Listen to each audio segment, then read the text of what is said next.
of the insights that one hears often these days as people reflect on the COVID pandemic is that we are all in this together. The virus doesn't recognize borders, and as much as nations look for ways to tighten their borders, it is overwhelmingly clear that we are deeply bound together in facing this great challenge. That reminds me of a timely quote from G.K. Chesterton, writing back in 1910. He writes, "Not only are we all in the same boat, but we are all seasick." Pope Francis has been trying in recent years, along with many others, to remind us that we share one planet, that we are interconnected in countless ways, and thus need to cultivate a broad concern for the needs of all if we are to live well. More than the pandemic, the resurrection of Jesus is a proclamation that we are bound together, here, where death cannot be contained, where love is revealed as being stronger than death, where despair gives way to hope and wounds are healed with joy. We find a foundation by which we can live fully and well. But it is of immense importance to us and to all of history that resurrection bursts forth in the midst of great darkness. Jesus' death was an act of cruelty and violence. It silenced the voice of one whose entire existence spoke of life and love.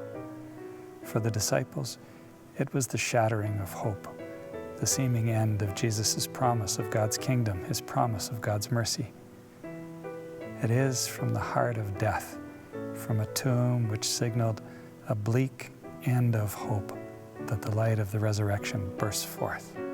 We find ourselves in great darkness these days, and we are filled with such deep longings. For many of you, that includes the longing to receive the Eucharist, that and the longing to gather with loved ones, to be embraced, to work again, to regain some kind of safety and stability in your lives.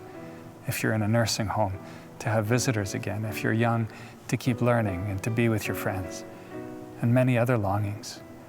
It's from this place of longing and struggle that we celebrate the resurrection this year. We need a God who can transform darkness to light and death to life. We need God to be with us in the darkness and longings. This is precisely what Easter proclaims. Dear friends, God has not abandoned us, but rather walks with us in all the tumult and disruption and isolation of our days. As the hymn playing in the background proclaims, love lives again, that with the dead has been. Love is come again, like wheat arising green. As you celebrate the resurrection in your homes this year, may the risen Lord make himself known to you in new ways, that you might better recognize and find consolation in his presence. May he continue God's great work of transforming our hearts and minds, that we might evermore be bearers of joy and compassion. May the risen Lord equip us to be artisans of a deep and abiding hope in a world desperately in need of it. Christ is risen. Truly, he is risen. Happy Easter to all of you.